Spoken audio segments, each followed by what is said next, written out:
Mysteries of the Astral Gate. Introduction. There are places inside you that you have visited but cannot name, places you entered in sleep or silence or deep emotional surrender, where the rules of time unraveled, where your body felt distant, where colors moved like thoughts and thoughts took shape like worlds. And though you could not explain what happened, some part of you returned changed, brushed by something vast, real, alive. This is the Astral Gate, not an abstract concept, not an escape for the imagination, but a real threshold, subtle, yes, but structured, invisible to the eyes, but undeniable to the soul. It is the place between matter and meaning, between form and frequency. It is where the subconscious becomes landscape and where consciousness slips into space like breath into wind. You've been there. In a dream so vivid, it followed you for days. In the split second before waking, when you could still fly. In the moment of deep meditation, your body dissolves into nothing, but you remain, in a brush with death that left you more alive than ever. These were not illusions. These were visits. You crossed the threshold. You passed through the gate. And you're not alone. Every culture has spoken of this place. The Egyptians mapped it with star charts etched into tomb walls. The Tibetans wrote entire guides for navigating it after death. The shamans call it the middle world. The mystics call it the etheric veil. Theosophists call it the astral plane. And in every story, one truth repeats: you are more than your body. And the world you see is only a fraction of what is. Modern science has begun to circle what ancient mystics already knew. The body is energy. The mind is non-local. Perception affects matter. And consciousness is not confined to the skull. Even respected physicists like David Bohm and philosophers like Bernardo Kastrup point to what sages and seers have always whispered: reality is layered, and we are already walking through more than one world. The astral realm is one of them. Charles Leadbeater called it a place of desire and thought made form. Robert Monroe called it the second body, a vehicle through which we explore frequencies and dimensions we've forgotten how to name. Carl Jung didn't call it astral, but his Red Book was a living journal of inner travels into the collective unconscious, where symbols became sentient and psyche became landscape. In the West, we were taught to separate soul from body, dream from reality, self from spirit. But that split is dissolving. People are waking up in their dreams, seeing through the grid, feeling pulled to something they can't explain, but deeply remember. A presence, a path, a gate. This book is not about fantasy. It's not about escapism. It is about intelligent access to a realm that is shaping your life, whether you believe in it or not. Your dreams, your emotions, your fears, your synchronicities, they are all tethered to what moves behind the veil. You are a traveler already. The question is not whether you're crossing the threshold.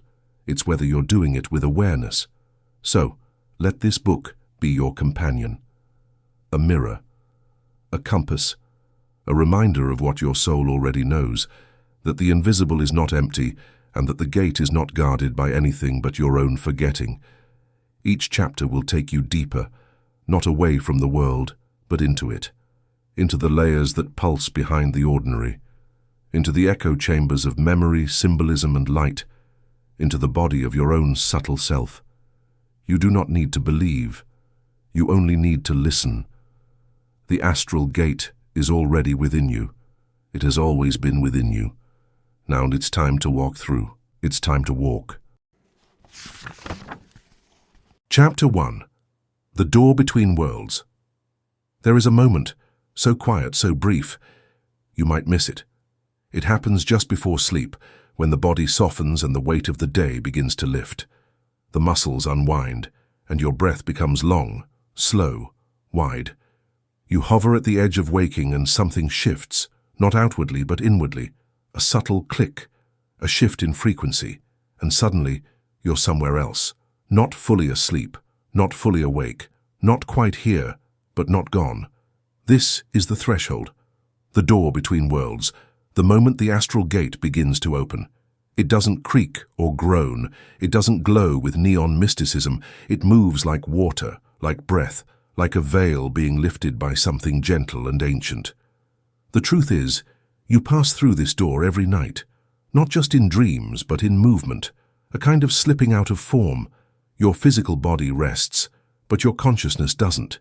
It shifts tracks. You float, not up, but inward, through layers of self, through zones of memory and symbol and space, and you're not alone.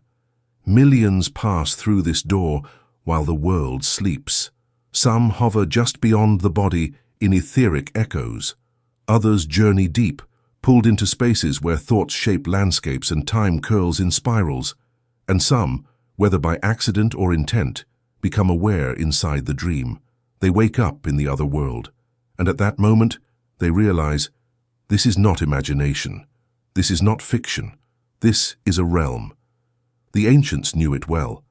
In Egypt, initiates of the mystery schools trained for years to consciously traverse the underworld, not as myth, but as skill. The Tibetans mapped the intermediate state between death and rebirth, the Bardo, as a multi-layered journey through vision, memory, and light. Sufi mystics spoke of traveling in spirit. Hindu yogis spoke of siddhis, supernatural abilities of awareness beyond the flesh. And across indigenous traditions, shamans entered trance to walk between worlds and retrieve messages, healing, and guidance. In the West, these teachings were preserved in whispers, hermetic texts, Gnostic fragments, the journals of dreamers and mystics. Theosophists like C.W. Leadbeater, Annie Besant, and Rudolf Steiner gave detailed maps of the astral plane, its regions, its frequencies, its inhabitants. They wrote not from fantasy but from observation, direct experience. They were not tourists of the invisible, they were cartographers of consciousness. And then came the modern explorers, Robert Monroe, who recorded his out-of-body travels with scientific precision. His focus levels became landmarks for an entirely new generation of astral travelers. Scientists like Dean Radin, Lynn McTaggart, and Rupert Sheldrake began exploring what mystics had long described, that consciousness is not confined to the skull, that the universe is intelligent, entangled, responsive. And what does all of this mean? It means the door is real. It means you've been crossing it all your life. It means your soul is already bilingual, fluent in the language of both matter and light. The astral gate is not something to be unlocked. It's something to be noticed. But to notice it, you must soften, not weaken, soften. You must release the tight grip of the thinking mind and begin to feel with the subtle senses, the sense behind your sight, the ear behind your hearing, the knowing behind your logic, because this realm doesn't shout, it reflects, it responds, it shapes itself to the frequency you bring. If you're afraid, it will reflect fear. If you're clear, it will become a mirror. If you're open, it will begin to sing. And what waits there? Not angels and demons in cartoon disguise, but structures of consciousness, memories stored as places, archetypes walking with faces, the parts of you you've lost or forgotten or buried, waiting to be reintegrated, waiting to be reclaimed. When you begin to pay attention, you'll notice signs that you're approaching the gate, sudden dizziness before sleep, vibrations in the spine, hearing your name when no one speaks, lights flashing in the dark, floating sensations, or a sense of being watched, not with menace, but with recognition. These are not hallucinations. They are the symptoms of transition, the transition between dense and subtle, between the waking world and the inner world that shapes it. And once you learn to cross consciously, to leave the body not as escape, but as expansion, you gain access to something few ever truly understand, a space that is not bound by time, distance, or flesh, a space where you are not just yourself but also your memories, your emotions, and your intentions, a space that responds not to your hands but to your heart. You do not need to be perfect to enter. You do not need to be holy. You only need to be present, clear in your intention, open in your energy, grounded in your breath. This door is not locked. It never was. It simply opens to those who stop searching and begin to feel. The astral gate is not fantasy. It is not superstition. It is not behind you or ahead of you. It is within you, waiting. Chapter 2. Anatomy of the Astral Body. You've been taught to identify yourself by what you can see, your reflection, your skin, the beat of your heart, the rise and fall of your breath. But beneath the visible is a deeper structure, a geometry of light, a body of motion, a form not made of flesh but of vibration. You are not just physical, you are layered. And one of those layers, intimate, immediate, always just beneath the surface, is your astral body. It is your emotional vessel, your dream walker, your shadow traveler, your inner twin. It is not a ghost. It is not a metaphor. It is the subtle body that steps forward when the physical body sleeps, when the mind turns inward, and when the soul seeks to roam. And though you may not see it with your eyes, you feel it when you dream. You become it when you cross into the other world. The Theosophists described it as the luminous double, the energetic twin of the human being. It is not just a container for consciousness, it is a vehicle of perception. It mirrors your thoughts and emotions, which shape its texture, color, and density. In moments of clarity, it is radiant. In states of fear, it can become dim, heavy, and unstable. It does not lie. It shows you exactly where you are. According to C.W. Leadbeater, the astral body is composed of finer matter than the etheric body. It exists in its own plane, the astral plane, just one octave higher than the physical. It interpenetrates your physical form and becomes dominant the moment you leave your body in sleep, trance, or conscious projection. And when you die, it becomes the sheath through which you cross the first stages of the afterlife. In Hindu metaphysics, this layer is called the Sukshma Sharira, the subtle body. In Hermeticism, it is the body of light. In Kabbalistic teachings, it echoes through the Nefesh and Ruach. The language differs. The essence remains. You are more than skin. You are woven from light. The astral body is shaped by emotion and imagination. It moves not by muscle, but by thought. You can fly, dissolve, walk through walls. Not because rules are broken, but because the rules are different. Gravity bends to feeling. Space yields to will. In the astral, you are both observer and architect. The stronger your emotional field, the faster your movement. The clearer your intention, the more direct your path. But it's not only a place for wonder, it is also the mirror of your inner structure. The unhealed parts of you, the memories you suppress, the fears you avoid, the wounds you carry, they echo in your astral body. You might see them as shapes, feel them as weight, be pulled into environments that reflect them. The astral doesn't lie, it reveals, it exposes what the mind hides. That's why so many dreams feel symbolic. They are. Carl Jung didn't speak of astral projection, but his journeys into the imaginal realm, the collective unconscious, the archetypal self, mirror the same terrain. When he closed his eyes and let the figures speak, when he drew the mandalas and followed the symbols, he was doing what the mystics have done for centuries.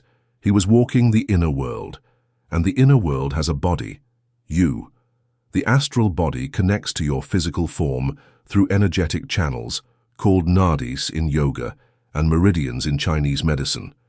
These channels converge in centers called chakras, which act as translators between frequencies. When these centers are open, the astral body is fluid, responsive, bright. When blocked, it becomes dense, confused, fragmented, and yet always retrievable, always capable of healing. You've felt your astral body before, in the vibration that rises just before you fall asleep, in the floating sensation during meditation, in the paralysis before a lucid dream, in the strange awareness that you are looking down at your own sleeping form. These aren't hallucinations, they are activations. You are slipping out, and when you do, your senses shift. Sound becomes color, thought becomes motion, feeling becomes space, and you begin to move, sometimes consciously, sometimes not, into the realms beyond. But you are not untethered. A silver cord, as ancient texts describe it, connects you back to your body. Not physically, but energetically. It is the lifeline between planes, severed only at death. Until then, it ensures that no matter how far you roam, you can return. Safely, instantly, with breath. The more you awaken to your astral body, the more your dreams begin to change. You stop running from shadows. You start navigating them. You stop floating aimlessly. You start moving with intention. Eventually, a moment comes when you become aware within the body of light itself, not as a dreamer, but as a traveler, a witness, a being of structure and choice. You don't need to wait for that moment. You can practice it, strengthen it, learn its language. Every time you meditate, every time you journal your dreams, every time you breathe with awareness, you are tuning the vehicle, polishing the mirror, remembering the form you wear when you cross the veil. Your astral body is not something to create, it is already yours, you were born with it. Now it's time to remember how to use it. Chapter 3. Layers of the Astral World. Not all light is the same, not all silence holds the same weight, and not all of the invisible moves at the same frequency. The astral world is not a singular realm, it is a spectrum, a vast and varied terrain that shifts with vibration, shaped by intention, colored by emotion, and ordered by resonance. It is a layered world, and each layer holds its own truth, its own geometry, its own laws. You do not go to the astral plane like stepping into another room. You tune into it. You match it. You become the frequency that grants you access. And once you're there, whether through dream, deep meditation, or projection, you begin to feel its range. You begin to see what ancient seers and modern travelers alike have described, that the astral world is not chaotic, but structured. Each level is a mirror, not of your face, but of your state. The lower levels, dense, murky, heavy, are filled with echoes of fear, obsession, and unresolved shadow. Here desire clings.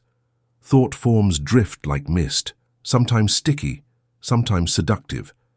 These are the realms closest to the physical, often filled with lingering energies of the recently deceased, unprocessed trauma or mental projections that have taken on a kind of momentum. These are the realms the Tibetans warned of in the Bardo Thödol, transitory zones of illusion and attachment. In these spaces, it's easy to get caught in a loop, to meet familiar patterns dressed in new costumes, the hungry ex-lover, the controlling voice, the wounded child. These aren't demons in the mythological sense. They are astral imprints, emotional architecture you've carried with you across lifetimes. But in the astral, thoughts and wounds don't stay inside. They take form. This is why awareness matters. Not to fight the darkness, but to see through it. To walk the lower realms with eyes wide open, not as a victim, but as a witness. You are not here to fix the shadows. You are here to recognize them as part of the great spiral of becoming.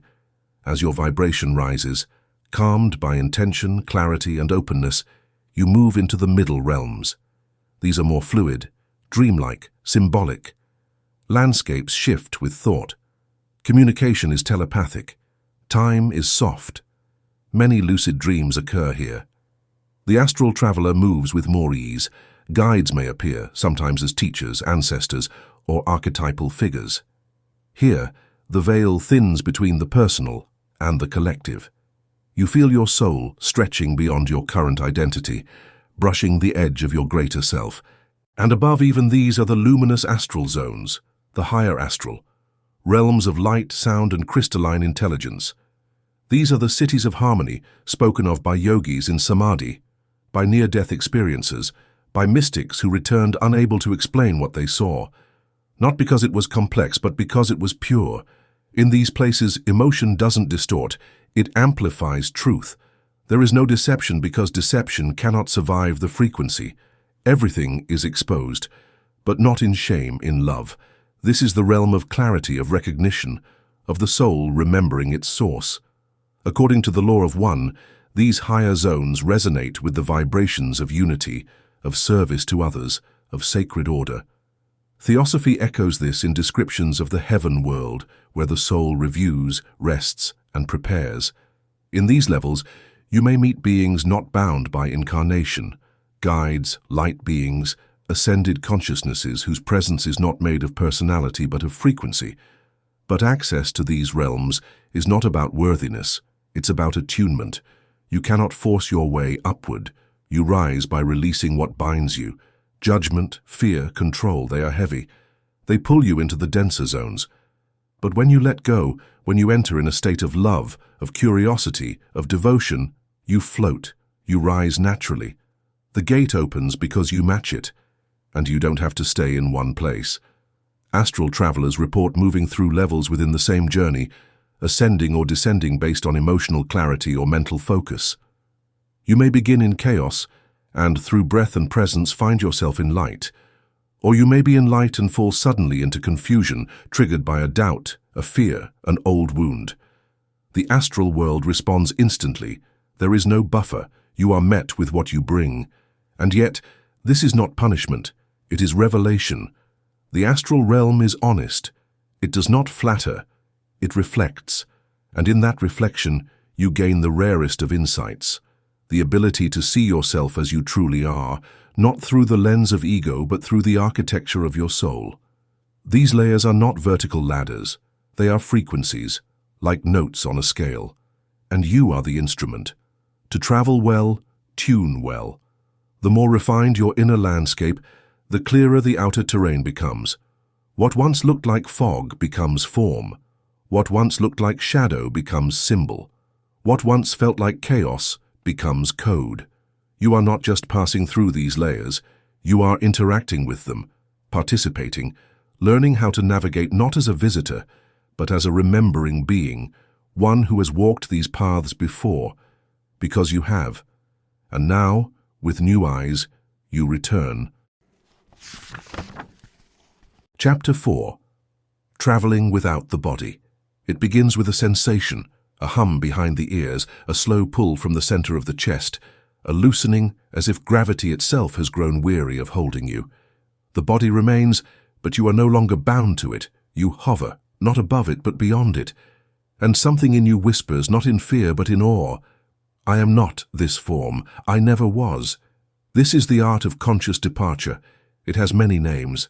Astral projection, soul travel, out-of-body experience, bilocation. The terms vary across cultures and lineages, but beneath them all is the same mystery, how to remain fully aware while the body sleeps, and the soul remembers how to move without flesh. This is not fantasy, it is not hallucination, it is not escape. It is an ancient memory stirring inside you. Yogis knew it. Hermetic adepts trained for it. Tibetan monks mastered it. The Egyptians built entire initiatory chambers to simulate the death process, so that the soul could leave the body consciously before physical death ever came. They weren't preparing for death. They were preparing for life, expanded, sovereign, unconfined. In more recent times, explorers like Robert Monroe brought structure to this forgotten art. His journeys, painstakingly recorded, showed repeatable stages: vibration, separation, perception, exploration, return. He documented not only where he went, but how. The Monroe Institute developed audio technologies to entrain the brain into the liminal state where the veil begins to thin. The pattern is always the same: stillness, surrender, soft intention. And then, the shift. The shift begins in sleep. Each night, as your body slips into rest, your consciousness loosens. You drift. You dream. You hover in spaces between worlds. Sometimes you remember, most times you forget. But the travel happens all the same. To bring consciousness into this movement is not to control it. It is to partner with it, to witness it, to remain awake inside the departure. And how do you begin? It begins with the body stilled and the mind softened. A state known as the hypnagogic threshold, where the body sleeps but the mind drifts in quiet wakefulness. Breath deepens, thought slows, and in this gentle pause, vibration begins. The vibration is not external, it is not dangerous. It is the friction of your subtle self separating from the density of matter. Some hear a buzz, others feel waves of energy, spinning, pulsing, rushing. Do not resist, do not fear, allow. Once the vibrations build, you may feel light, or heavy, or disoriented. You may sense your limbs shift when your body has not moved. You may feel a second self, rolling, floating, tilting forward. This is the astral body becoming aware of itself. You may rise above your sleeping form. You may move through your ceiling. You may find yourself standing in your room, but everything feels thinner. You see with no eyes, hear with no ears. You think, and you are there. There is no walking in the astral realm. There is a shifting. Movement is determined by thought, emotion, and will. The more focused your intention, the smoother your travel. The more erratic your energy, the more erratic your movement. And so we return to the core principle of all subtle navigation. State determines destination. Fear pulls you into lower realms.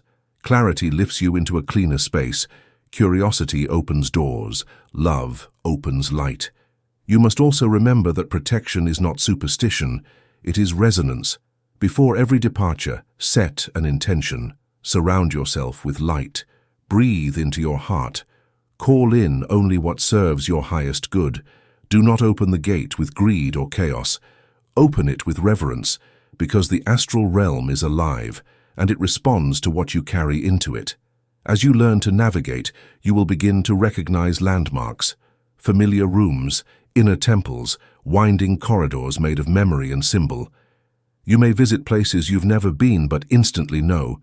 You may meet guides or fragments of your own self wearing archetypal masks, but know this: you are always in control, not of what you see but of how you respond. If you feel overwhelmed, simply return to the breath. Call yourself back. Focus on the physical. Wiggle your fingers. Blink. You will return instantly. The silver thread remains.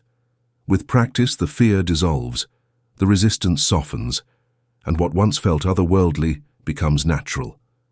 Because it is. You've done this before, in dreams, in lifetimes, between lives. You are not learning something new. You are remembering something ancient, something encoded in your soul.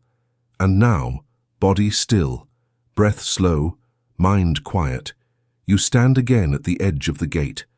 This time, not to sleep, but to see.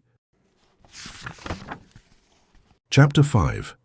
Guardians, Entities, and the Ethics of Contact. The astral realm is not empty. It is not a blank sky or a void without meaning. It is filled with thought, with memory, with energy, with intelligence. It holds echoes of your past, symbols of your soul, pieces of others you've touched, and presences that have never walked the earth in physical form. Some are luminous, others are curious, a few are confused, and yes, some are deceptive. But none are random. Everything you encounter in the astral world is a reflection, a resonance, or a response. And so the most important question you can ask before any journey is not, what will I find, but what am I carrying? Because in the astral, you attract what you are. If your heart is calm, you will draw peace. If your intention is clear, you will draw clarity. But if your mind is frantic, scattered, or hungry for power, you may enter spaces filled with distortion, hallways of illusion where shadows dress themselves as light. This is not to scare you. It is to remind you. The astral is real. And like any real terrain, it must be walked with awareness, with respect, with care. Let's begin with the presence of light. You may meet guides, energies that feel older than time, familiar without a face, gentle but unmistakably powerful. They may speak in images, in emotions, in symbolic transmissions that unfold slowly, like a dream you understand only days later. These are not spirits in the ghost story sense. They are intelligences, consciousness that exists to assist, not command. And they will never override your will. They will never instill fear. They will never ask for devotion or obedience. True guides don't ask to be followed. They ask you to remember your own inner knowing. Across traditions, these presences are known by many names: ancestors, devas, angels, bodhisattvas, ascended masters. The law of one refers to them as social memory complexes, collectives of beings vibrating in unity, offering insight and light to those attuned to receive. Theosophists speak of the Great White Brotherhood. Sufis speak of the Friends of God. But regardless of name, the contact is always gentle, expansive, never invasive. And then there are the Watchers. Some say they are guardians of certain gates, protectors of inner thresholds not to be crossed without readiness. They do not block you. They reflect you. They test your clarity. They may appear frightening at first because they mirror your fear. They hold a kind of sacred neutrality. They are neither helpful nor harmful. They are thresholds given form. Honor them. Do not push. Ask, breathe, let them respond. Now, let us speak of shadow. Not every presence you encounter in the astral is enlightened. There are thought forms, constructs born from human emotion, lingering long after their creators forget them. Obsessions take form. Addictions become echoes. Ancestral wounds hover in spaces between. These are not demons in the dramatic sense.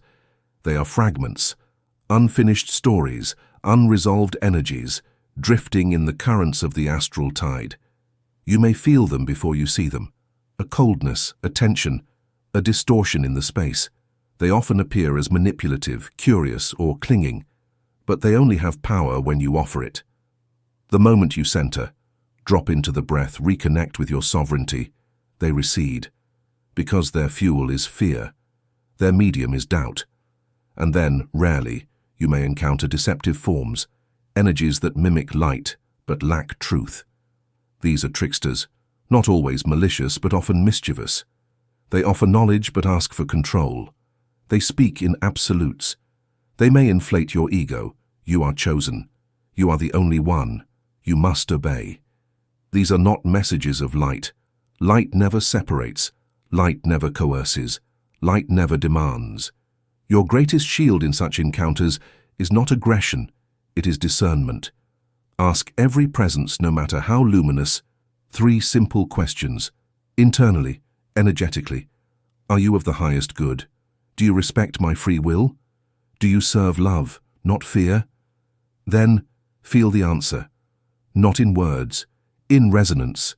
Your body knows. Your breath knows. If something tightens, if something hides, if something rushes you, step back, reconnect, return. You are always in control. The silver thread is yours. The sovereignty is yours. The gate responds to your vibration.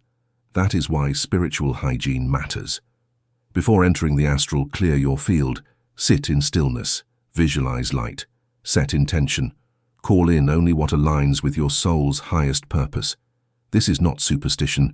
It is resonant architecture. You are building the temple through which you will travel. Because what meets you on the other side is already listening, not to your words, to your state. To explore the astral is not just to travel through space. It is to be seen. And what you encounter is often not something new, but a deeper mirror of what lives inside you. The unhealed wound, the ancient guide, the shadowed hope, the forgotten vow, the sacred contract. All of it waits behind the gate, not to challenge you, not to bless you, but to meet you. So when you travel, do so with clarity. And if you forget, if you find yourself lost, frightened, or uncertain, return to your center, return to your breath, return to the truth that you are never without power, because the greatest guardian you will ever meet is you. Chapter 6. Mirrors of the Psyche. The further you move into the astral world, the more you begin to realize you're not just traveling through space, you're traveling through yourself. Every environment you enter, every figure you meet, every echo that calls your name is part of the great mirror. In the physical world you carry emotion and memory quietly, like invisible stones in your pockets. But in the astral world, nothing stays hidden. Thought becomes substance, belief becomes architecture. Your inner world spills out into a living tapestry, rooms built from memory, landscapes stitched from longing, cities formed from ancient dreams. The astral is not just a realm beyond, it is the theater of the unconscious. You are both the actor and the scriptwriter. Carl Jung may not have called it the astral, but he walked its halls. In the Red Book, he wrote of encounters with inner figures, guides, shadows, symbols. He didn't dismiss them as projections. He treated them as real, autonomous aspects of the self. He understood what mystics always knew, that the psyche is not a flat surface. It is a labyrinth, a temple, a kingdom. And when you enter the astral, you walk its inner corridors. This is why your astral journeys are so deeply personal. You might meet a glowing being who speaks in silence, or a crumbling house from childhood that holds a forgotten emotion. You might find yourself in a classroom filled with soul lessons, or trapped in a looping dream you can't escape. None of this is random. It's all reflection. You are being shown not what's wrong with you, but what's unseen within you. These experiences often begin symbolically: a staircase, a locked door, a child in the corner, a shadow at the edge of your vision. You might not understand the meaning immediately. You don't need to. The astral doesn't speak in plain language. It speaks in pattern, in gesture, in archetype. This is the sacred function of the astral mirror: to make the invisible visible, to show you the shape of your fears, the color of your desires, the voice of your intuition. It's not just a realm to explore. It's a realm that reflects how you think, feel, believe, and love. It shows you the structure beneath the story. The more lucid you become in the astral, the more consciously you can engage with these reflections. You can ask questions. You can offer forgiveness. You can witness a part of yourself and bring it home. The dream becomes dialogue. The symbol becomes medicine. The mirror becomes a map. This is healing on a soul level. Because some wounds don't live in the mind, they live in the body of emotion, in memory, in the astral blueprint. And when you see those wounds reflected in an astral form, a person, a place, a situation, you are given a rare opportunity, not just to observe, but to recreate, to offer presence where before there was pain, to shift the pattern from within. You might meet parts of yourself you've abandoned, your younger self, your voice, your power. You may see them not as ideas, but as living beings asking to be seen, reclaimed, and integrated. These aren't illusions. They are facets of your own soul, shattered across time and now returning, drawn by your awareness. And what about shadow? The astral mirror shows that too. The parts you repress, the traits you judge in others, the masks you've worn for so long they feel like your skin. These shadows take form, not to haunt you, but to be held. When you confront them in the astral realm, with clarity, with love, they begin to dissolve, not because you've banished them, but because you've understood them. This is the secret power of astral travel. It's not always about going farther. Sometimes it's about going deeper, beneath the persona, beneath the script, beneath the surface self you show the world. The astral reveals the self in its rawest geometry. No masks, no mirrors, only truth in living motion. And the more you witness that truth, the more you walk the inner world with reverence, curiosity, and courage, the more your outer life begins to change. Not because you've forced anything, but because the inner pattern has shifted, the reflection has realigned, and life, as always, mirrors your inner state. You begin to notice synchronicities, symbols repeat, patterns break, healing unfolds. Not from effort, from integration. The mirror has done its work, and you, the traveler, return with something more precious than vision. You return with remembrance of who you are, of what you've hidden, of what is now ready to be reclaimed. Because the gate doesn't just lead outward, it leads in, and what you find there is everything you've been searching for. Chapter 7. Portals in time and memory. Time does not tick in the astral. It curls, it stretches, it folds back on itself like pages in a book you remember reading, but not in order. Here the past is not gone, the future is not fixed, memory is not personal, and identity is not limited to the face you wear in this life. In the astral, time is not a line, it is a field, and you are not a traveler bound by chronology. You are a presence, moving through echoes, through lifetimes, through fragments of your own eternal rhythm. You've felt this already. The déjà vu hit like lightning. The dream where you lived a life you've never known, yet mourned deeply upon waking. The place you visited once and felt yourself return to, as though you'd left something behind. These are not tricks of the mind. They are ruptures in the veil. They are portals. The astral gate does not only lead beyond space, it leads beneath time. The Theosophists spoke of the Akashic records, a vast archive not housed in books, but in vibration. A memory field, encoded into the astral itself, containing every thought, emotion, and event across existence. Edgar Cayce called it the Book of Life. In the astral, you don't read these records. You feel them. You enter them. They show up as scenes, landscapes, and characters that reflect some deeper thread calling to be seen, healed, or understood. Not every image is literal. Not every story is yours. But when the resonance strikes true, it's unmistakable. You know, not with logic, but with soul recognition. This isn't nostalgia. This is remembering. Many who walk the astral speak of visiting past lives, seeing themselves as priestesses, warriors, poets, or wanderers, not to romanticize, but to understand what echoes through them now, why certain patterns repeat, why certain relationships burn with intensity, why some wounds feel older than this body could possibly carry. Time in the astral reveals itself as a pattern. You see cycles, recurring themes, the same soul in different faces, the same choices offered again and again across different centuries of experience. Not to trap you, to free you, by showing you that what you thought was destiny is actually design, and that design can be reshaped. You may also glimpse possible futures, not as prophecy but as probability. The astral contains the blueprint of many timelines. When your mind quiets and your vibration aligns, you may catch sight of a path not yet walked, a potential reality whispering, "This is what could be one if you choose differently." These aren't guarantees. They are invitations, visions seeded by alignment. Carlos Castaneda described the astral as the place where the assemblage point of perception shifts, where you can see other versions of yourself, in parallel lives, in alternate decisions, in roles you didn't take, but still live within you energetically. And when you see them, something changes. You realize you are not oneself. You are a constellation. And sometimes, what the astral shows you is ancestral. You enter a memory not from your own life, but from your bloodline.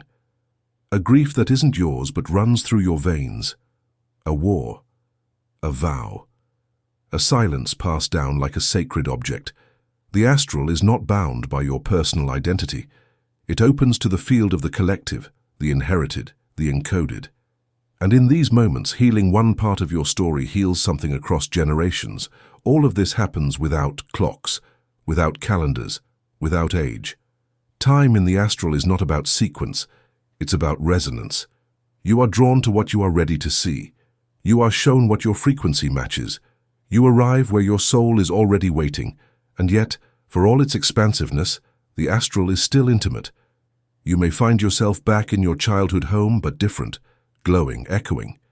You may walk into a moment you forgot, only to retrieve a part of yourself left behind. You may find objects from long ago, a book, a necklace, a voice, and in touching them a flood of memory opens like a flower. These are not dreams. They are retrievals, because the soul stores memory not in words, but in sensation, in shape, in symbol, in subtle geometry. And the astral is where those geometries come alive. To walk these portals is not to escape the present, it is to deepen it, to retrieve what you have lost in time, to witness what still calls for your attention, and to return with eyes that see wider than chronology. You are not meant to be trapped by your past. You are meant to redeem it. You are not here to fear the future. You are here to reshape it. You are not one life. You are a spiral of lives, each one an echo, each one a gate, and in the astral, you are the key. Chapter 8. The Gatekeepers of Death and Rebirth. There is a moment no one escapes. It comes like a breath that pauses, like a silence that deepens, like a curtain that draws back to reveal not an ending, but a passage. This is death. And for those who've walked through the astral gate in life, death is not unfamiliar. It is not a cliff. It is a door they've already touched. Because death, for the soul, is not an extinguishing. It is a release from form, and the first world it enters is the astral. The Tibetans mapped it with astonishing detail. In the Bardo Thödol, the Book of the Dead, they describe the days after death not as darkness, but as a series of luminous visions, symbolic realms, and choices. The soul is met not by judgment, but by its own unprocessed energies. What it sees is a reflection. What it experiences is shaped by the vibration it carries. The Theosophists echoed this truth. C.W. Leadbeater, Annie Besant, and others described the astral plane as the first stop for the recently departed. Here, the soul reviews its life. It feels the ripples of its choices. It sees how it touched others, not through doctrine or dogma, but through vibration. You are shown how your presence affects the field of consciousness, not to punish, to illuminate, because the afterlife is not a sentence, it is an awakening, and the astral, once again, becomes the mirror. In the lower astral, souls may linger when they are confused, addicted to earthly attachments, or unaware they've passed. These are the restless spirits, the wandering echoes, the shadows that hover near the veil. They do not need fear, they need light, recognition, compassion, and often they need help to rise. In the middle astral, the soul often experiences rest, healing, and reunion with guides, loved ones, and fragments of its greater self. Here the landscape is beautiful, serene, dreamlike. Time dissolves. There may be temples, gardens, places of learning, places of remembrance. Near-death experiences often describe this region, an atmosphere of light and unconditional love, where communication is telepathic and knowledge flows like music. And in the upper astral, the soul may begin its preparation for the next incarnation, or its integration into higher realms, depending on its evolution. Some choose to return. Some choose to serve. Others remain in luminous collectives of consciousness, becoming part of what mystics have called the Oversoul, the Brotherhood of Light, or simply home. But across every level, there is one constant. The soul is sovereign. It is not judged, it is not commanded, it is guided. And always gently the gate is tended. Gatekeepers may appear, not as guards but as initiators. Sometimes they come in the form of loved ones, sometimes as beings of light, sometimes as archetypes, the ferryman, the angel, the silent figure who says nothing but whose eyes hold eternity. They do not pull you, they invite you, and you, the soul, must choose. Every threshold in the astral teaches this. Choice is sacred, even at the moment of transition. And what of the soul that chooses to return? Before re-entry into the physical world, the soul may enter the temple of design, a realm of luminous geometry where future lives are sensed, not as punishment or reward, but as opportunity. Here soul groups may meet, karmic threads may be reviewed. A blueprint is felt, not written in stone, but alive, adaptable, shaped by the soul's readiness to evolve. You do not choose parents or conditions randomly. You choose with intention, with precision, with the guidance of those who see more than this lifetime. This is the sacred art of rebirth. And the gate swings open once again, not into death, but into form. And the soul enters, not as blank slate, but as encoded light, wrapped in flesh and forgetfulness.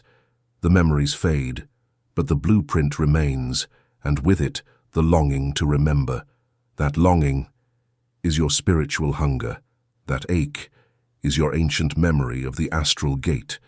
And every time you dream, meditate, lose yourself in beauty, or brush against death, you feel it again. That echo, that shimmer, that knowing. You have walked this path before, and you will walk it again.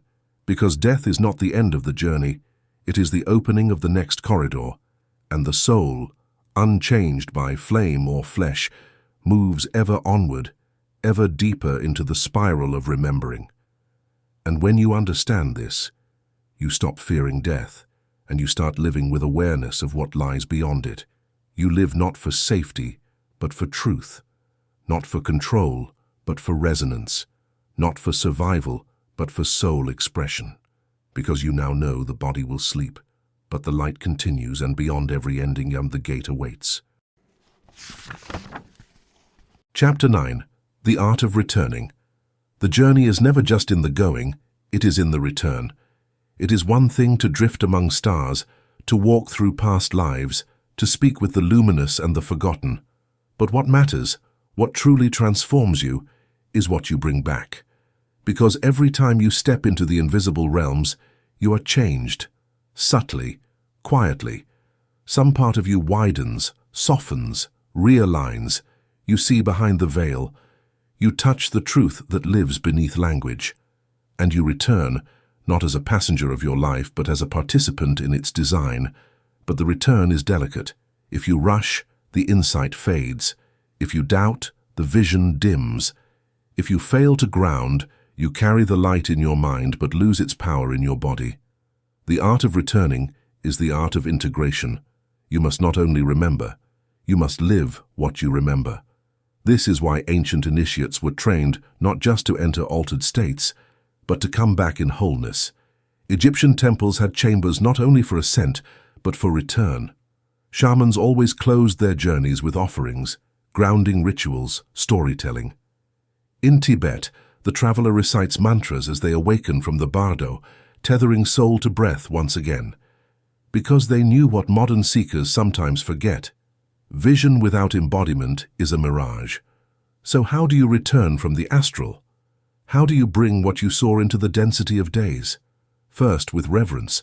Don't leap to interpret. Sit with the resonance. Let the experience breathe. Let your body recalibrate. Drink water. Touch the earth. Move slowly.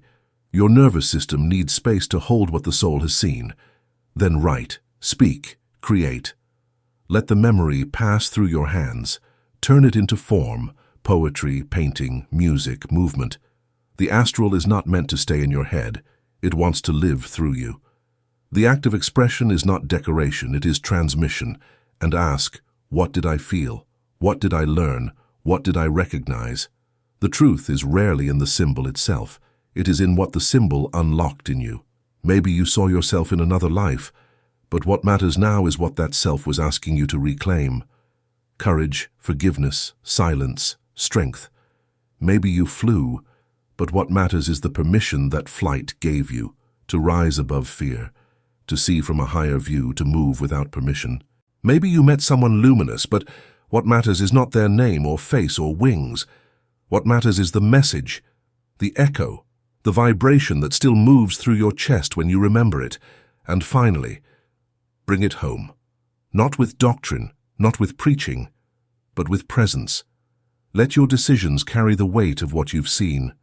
Let your relationships soften in the light of your remembrance. Let your silence say what words cannot. When you return from the astral realm, the world will look the same. But you will not be the same, and because of that, everything begins to shift. Synchronicities increase, dreams intensify, serendipities bloom in places you never noticed. Why? Because you've returned with clearer resonance, you've updated your frequency, and now the outer world responds. But there is one more challenge, the forgetting. Because the body is dense, the world is noisy, and the memory of the subtle dissolves if not nourished. So return again and again. Put it into practice. Make it sacred, not as escape, but as refinement. The gate is not a place you visit once. It is a rhythm, a conversation, a spiral. And every time you return, centered, grounded, awake, you bring more of your soul into your form. You become more aligned, more alive. And this, truly, is the hidden purpose of astral travel. Not to leave life behind, but to return to it more fully, more honestly, more whole. Chapter 10. Becoming the Gate.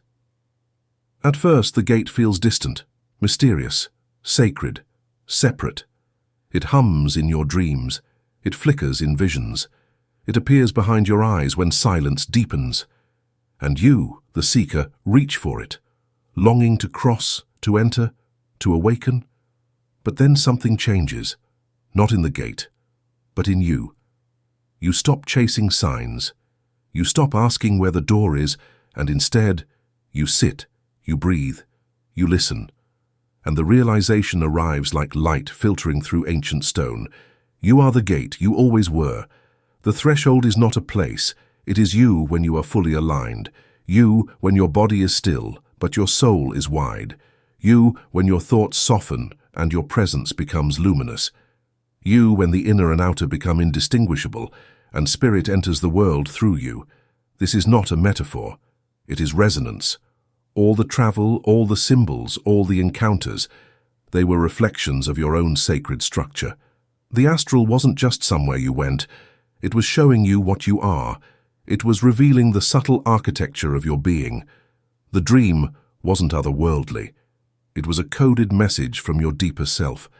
The temple wasn't in another dimension. It was your own soul, turned inward like a blossom.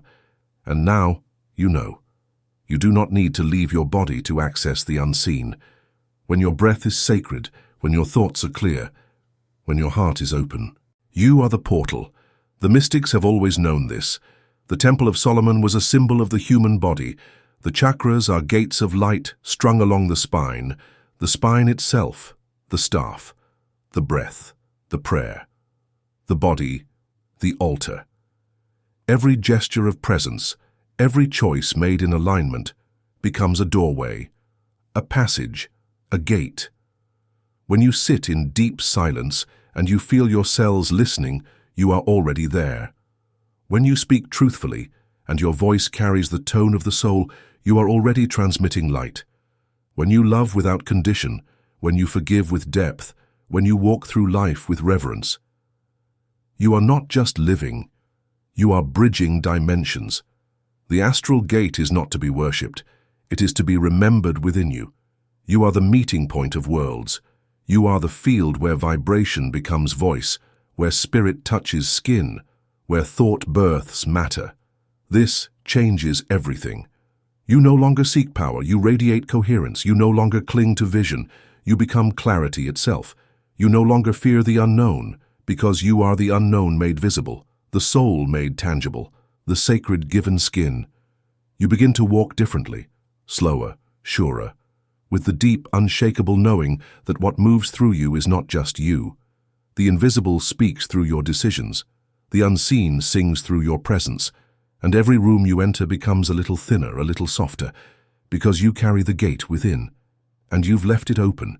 You were never meant to be a tourist of the beyond. You were always meant to be its translator. Now you see why the whispers came. Now you see why the veil lifted. Not to entertain you, not to escape the world, but to return you to it more luminous than you left. Because now you understand. The gate was never out there. It was pulsing beneath your ribs. It was the light behind your eyes. It was the stillness between your thoughts. And now, you don't just walk through the astral. You walk as it. You live as it. You become the gate. Closing transmission. The gate remains open. And now, the journey folds to a close. Not as an ending, but as a return. A return to your own rhythm, your own breath, your own quiet knowing. If you've walked with us until now, if you listened with an open heart, if something ancient stirred within you, then this was never just a story. It was a remembrance. You didn't just hear words, you felt resonance. You touched the thread that connects all travelers across lives, across dimensions, across the unseen. Thank you, truly, for staying until the final whisper, for choosing presence over noise, depth over distraction, truth over entertainment. The journey continues, not in another realm, but here, in how you see it, how you listen, how you live now that something inside you has shifted.